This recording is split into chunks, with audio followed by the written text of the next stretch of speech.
But what if I told you that there are two ways that you can conquer worry that will give you peace and joy? And if we promise to do these two things, not promise me, promise God, it will change your life. It will change your marriage. You say, my marriage is fine. It'll change your church. My church is fine. It'll change your job. Say, preacher, my job's fine. But don't you want it better? Say, no, it can't get any better. Who says? According to the Word of God, it can get 10 times better. But let's conquer worry by doing two things. Number one, overcome worry by simply, you ready for this? Praying. Listen, worry starts from something that is causing you undue stress. And anger at a situation or a person that is causing you to worry. And worry will paralyze you. Did you hear me? Worry will paralyze you. It will rob you of so many joys and blessings in your life. Say, preacher, it sounds to me like you don't worry.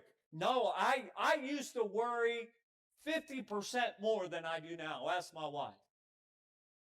And it caused undue stress and anger.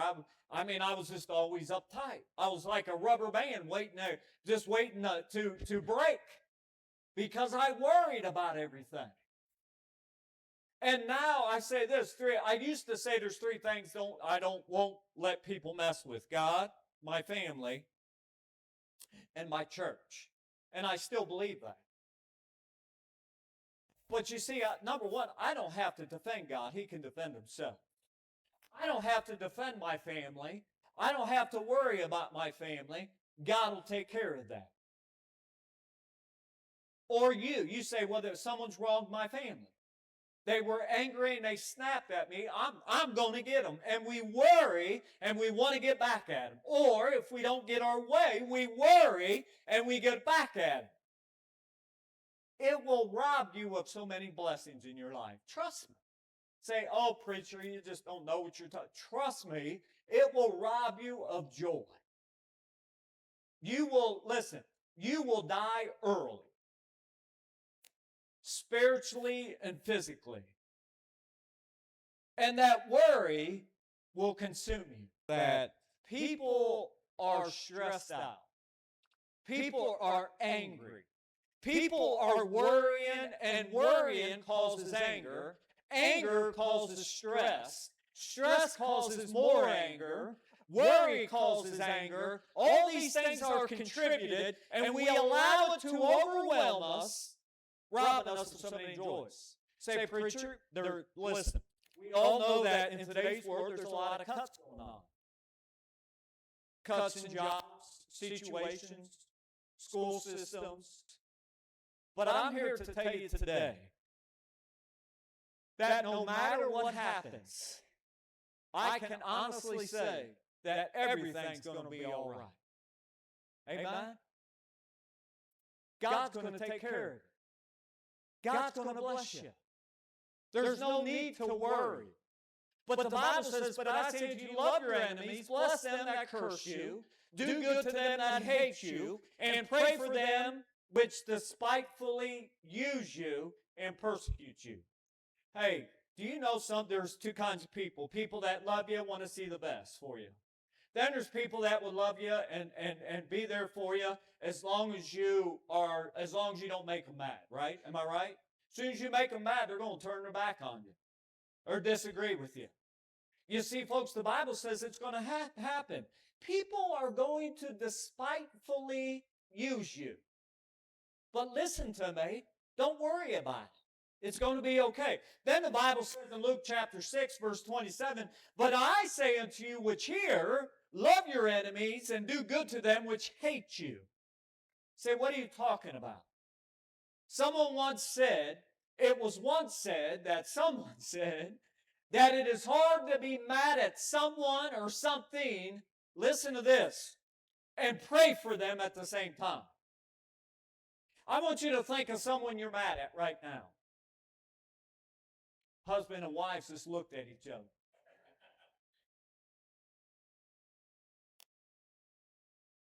The best thing you can do for that is pray for that person. Seriously, try it. That person that made that nasty comment to you, pray for them. There's people listen, we all have some form of stress in our life. Am I right? Do you know, folks, that they say 99%? Now, listen to me. You may call me a liar, but look it up. 99% of stress in your life is self-inflicted. What I'm saying is this, folks, is that when we do that, it opens the door for the devil to cause worry in my life. Someone has once said, as I said, that when someone offends you, it's hard to pray for them when you're mad at them. If a situation is bothering you, it's hard to allow it to bother you when you pray for the situation. The best way to deal with a negative situation, I believe, a negative person, negative emotions, is simply to pray for the situation at hand. And pray for those who anger you. Worry starts with something that is making you angry. Think about it. You say, well, I have this heart issue. I don't, but I'm just saying this. So, whose fault is that? I'm angry at someone because, for instance, do you know you can be angry at God? God, I don't have to have this issue. It starts somewhere, and we allow it to filtrate throughout our minds. 2 Peter chapter 1, which we read, verse 3 says, according as His divine power, He gives us the divine power to lift everything up in prayer. Pray for your enemies. Hey, it's easy to pray for non-enemies, right? It's easy to pray for those that you're not mad at. It's easy to pray for those that haven't done you wrong. It's easy to pray for people that you consider your friends. But how about the people that have wronged you? How about the people that don't go along with everything that you want? Have you prayed for them? Say, well, you just don't understand if it's their way or the don't matter. Pray for them. What I'm saying is this. Sometimes you're not going to understand why. And that's okay. But you can overcome worry by simply praying and giving it to God. Praying for things that bother you will change how you look at people. Praying for people that bother you will help you change on how you look at other people. Praying for every situation in your life will change your life in general. Overcome worry simply by praying for people or the situation that causes you stress or worry. Think about that. What's causing you worry right now? Pray about it. Don't just pray about it. Give it to God. The person that has caused you anger, pray for them. It's hard to pray for someone that you're mad at. It's hard to pray for something that you're mad at. You know why? Because you don't understand why. Secondly, overcome worry by claiming the promises of God. I got to move. 2 Timothy chapter 1, verse 4, whereby are given unto us exceeding great and precious promises. They're there. That by these you might be partakers of the divine nature, having escaped the corruption that is in the world through lust. You know, when you put money in the bank, you deposit that, don't you? And when you go to that bank to get the money out, or you use your debit card, you withdraw that money. You understand what I'm saying? Do you understand, as a child of God, you have a lot of promises that are deposited into your spiritual account. Just as it's hard to pray for someone that you're mad at, so is it hard to worry when we consider the promise of God. The Word of God says He'll never leave us. Hey, listen to me. That's a promise of God. The Word of God says He'll never forsake you. Do you know that the Bible says that God will supply your every need? Do you know that it's a promise of God? He says He can do all things through Christ, which strengtheneth you. Do you know, folks, that when God calls you to do something, the promise is there to do it. We just have to do it.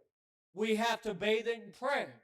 Listen, Psalm chapter 138, verse 2 says this. Love the verse. I encourage you to memorize this verse. It says in Psalm 138, verse 2, the Bible says, I will worship. I will worship toward thy holy temple and praise thy name for thy loving kindness and for thy truth. You know why? For thy word or his promises are magnified above all thy name. You see, folks, that verse brings me great joy.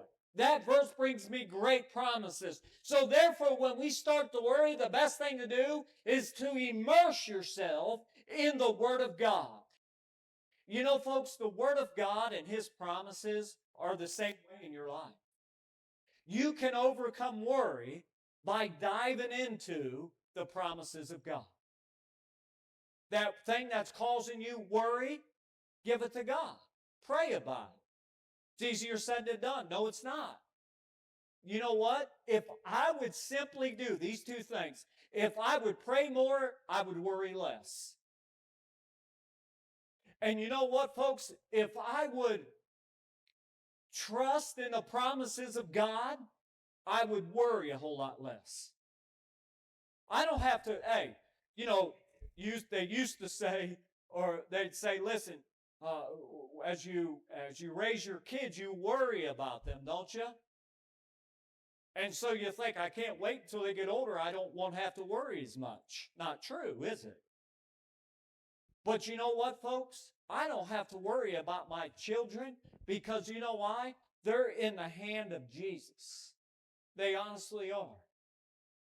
God's going to take care of them. I don't have to worry about my marriage as long as I'm doing my human best with the Spirit of God. You know why? Because my marriage is in the palm of Jesus' hand. I don't have to worry about my church. I don't have to worry about my mom. I don't have to worry about all my job and these bills and different things. You know why? Because they are in the palm of Jesus' hand. Therefore, as we think about Peter and you think about yourself, you're getting attacked from within and from without. From all over, you're worrying about everything and everybody. Bills, jobs, friends, family, all those different things. Listen, the greatest defense that Peter had for both of these attacks were to pray for the people, pray for the situations that angered him, and then immerse himself in the promises of God. The only thing you and I can do is our human best filled with the Spirit of God to do exactly as God has called us to do. If you do that, then you shouldn't worry about the situation. Overcoming worry. Preacher, how can I do it? Simply by praying for the things and the people. It's hard to pray for people that you're mad at. It's hard to pray for things that you're mad at. And then secondly, consume your mind with the promises of God.